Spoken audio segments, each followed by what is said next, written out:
Hi යාළුවනේ කොහොමද ඉතින් ඕගොල්ලන්ට 2025 කියන්නේ සුපිරිම ඩ්‍රාමාස් ගොඩක් ආපු අවුරුද්දක් කියලා ඔයගොල්ලෝ දන්නවනේ.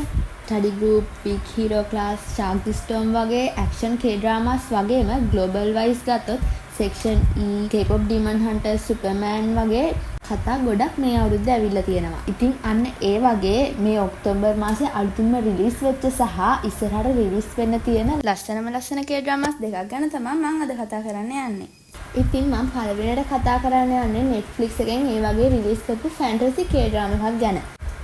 Netflix කියවම ඉතින් ඔයගලන්ට හිතා ගන්න පුළුවන් ඇතිනේ මේක කොච්චර quality K ඩ්‍රාමා එකක්ද කියලා. මේකේ නම තමයි Genie Make a Wish. මේකේ Genie කියපු නම අහපු ගමන් ඔයගලන්ට මතක් වෙනවා ඇති ඇලඩින්ගේ පුදුම පහනේ භූතයා නේද? ඇත්තටම කිව්වොත් මේකේ කතා කරන්නේ අන්නේ භූතයා ගැනම තමයි.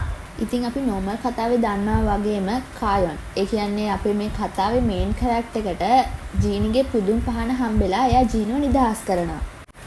ඇත්තටම කිව්වොත් ජීනි නිදහස් වෙන්නේ අවුරුදු 983කට පස්සේ. අපි දන්න ඇලඩින් කතාවේ වගේම ජීනි කායොන්ට වර 3ක් දෙනවා.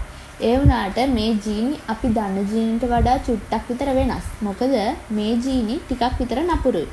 ඇත්තටම කිව්වොත් කායොන් කියන්නේ ටිකක් විතර අමුතුවෙක් කෙනෙක්. මොකද එයා හැසිරෙන එක සයිකෝපාත් කෙනෙක් වගේ.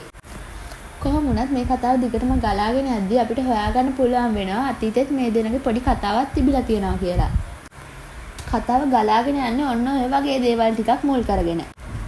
ඉතින් මේක තිර රචනය කරලා තියෙන්නේ කිම් යුන් සුක්. ඒ වගේම අධ්‍යක්ෂණය කරලා තියෙන්නේ ආගිල් හෝ. ඒ වගේම මේකේ කාස්ට් එක ගැන කතා කරොත් කායොන් ඒ කියන්නේ අපේ මේන් කැරක්ටර් එක විදිහට රඟපාන්නේ බේසුසි. ඒ වගේම ජීනි විදිහට රඟපාන්නේ කිම් වූබින්. ඕගොල්ලන්ගේ විදිහට කියනවා නම් ඉතින් The Hairs එකේ චොයොන්දෝ. ඒ වගේම අන්යුන් ජින්, නෝ සං හ්යුන්, කෝ කියු පිල් වගේම ලී ජූ යොනුත් මේකේ රඟපාන්නේ ඉන්නවා.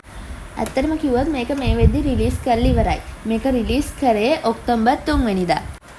ඉතින් මේක මේ වෙද්දි රිලීස් කරලා තියෙන නිසා අපි මේකේ OST එක ගැන පොඩ්ඩක් කතා කරමු.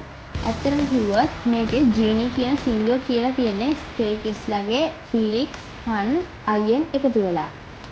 ඒ වගේම මේකේ ගේම් කියන සිංගර් කියලා තියෙන්නේ IB කියන ගර්ල් ගෲප් එකේ යුකි සහ සෝයොන් එකතු වෙලා.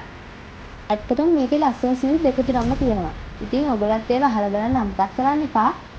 ඒ වගේම ඔයගොල්ලෝ තාම ජීනි මේකේ විශ් කියන K drama එක බලලා නැත්නම් මේක දැනටම රිලීස් කරලා තියෙන එකේ අදම ගිහින් බලන්නත් අමතක කරන්න එපා.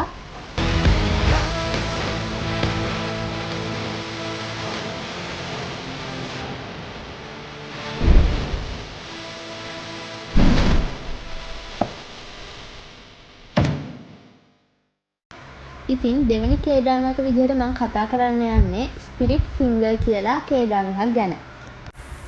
සොන් වූයන්. ඒ කියන්නේ මේ කතාවේ මේන් කැරක්ටර් එක අත්තම කිව්වොත් සමාජයෙන් කොන් වෙලා තමයි ඉන්නේ. කොටින්ම කිව්වොත් ගෙදරදීත් මෙයාගේ අම්මා මෙයාට වඩා මෙයාගේ සහෝදර සහෝදරියන්ට සලකනවා. කොහොම හරි එක දවසක් මෙයා පාරේ ඇවිදගෙන යද්දී මෙයාට හම්බ වෙනවා ස්පිරිට් ෆින්ගර්ස් කියලා ක්ලබ් එකේ සමාජිකයෝ වගේ. කොහොම හරි සොන් වූයන් මේ ක්ලබ් එකට බැඳුනට පස්සේ එයාගේ ඇතුළතේ හැංගිලා තියෙන හැකියාව ටික මෙයාට එළියට ගන්න පුළුවන් වෙනවා. මුලින් බැලුවම ටිකක් විතර අමුතු විදිහට පෙනුනත් මේකත් ඇත්තටම හුඟක් ලස්සන K drama එකක්.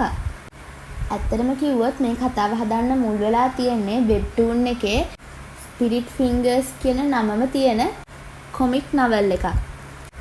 ඉතින් මේකේ තිර රචනය කරලා තියෙන්නේ වොන් යී ජී වගේම මේක අධ්‍යක්ෂණය කරලා තියෙන්නේ ලී චුල් හා. ඉතින් මේකේ කාස්ට් එක ගැන කතා කරොත් සොන් වූයන්. ඒ කියන්නේ මේකේ මේන් කැරක්ටර් එක විදිහට රඟපාන්නේ පාක් ජීහු. ඒ වගේම මේ කතාවේ අපිට ඉස්සරහදී හම්බෙනවා තව කැරක්ටර් එකක් කූ සන් හූ කියලා. එයාට රඟපාන්නේ චොයි බෝමින්. ඒ වගේම මේ ස්පිරිට් ෆින්ගර්ස් කියන ක්ලබ් එකේ ප්‍රෙසිඩන්ට් විදිහට වැඩ කරන නම්ගූ රින්ට රඟපාන්නේ පාක් යූනා. කොහොම වුණත් මේක නම් ඉතින් තාම රිලීස් වෙලා නැහැ. මේක රිලීස් වෙන්න තියෙන්නේ ඔක්තෝබර් 29 වෙනිදා. ටිකක් විතර මේක අමුතු කතාවක් වගේ හිතිච්ච නිසා මම නම් බලන් ඉන්නේ මේක රිලීස් වෙනකන්. ඉතින් ඕගොල්ලනුත් මේක රිලීස් වුණාම අනිවාර්යෙන් බලන්න අමතක කරන්න එපා. ඉතින් ඕගොල්ලෝ මොනවාද මේ කතා දෙක ගැන හිතන්නේ? ඕගොල්ලන්ට හිතන්නේ පහලින් කමෙන්ට් කරන්න අමතක කරන්න එපා. ඒ වගේම ඔයගොල්ලෝ දැන් තව කතා මොනවා හරි තියෙනවා නම් ඒවත් පහලින් කමෙන්ට් කරගෙන යන්න.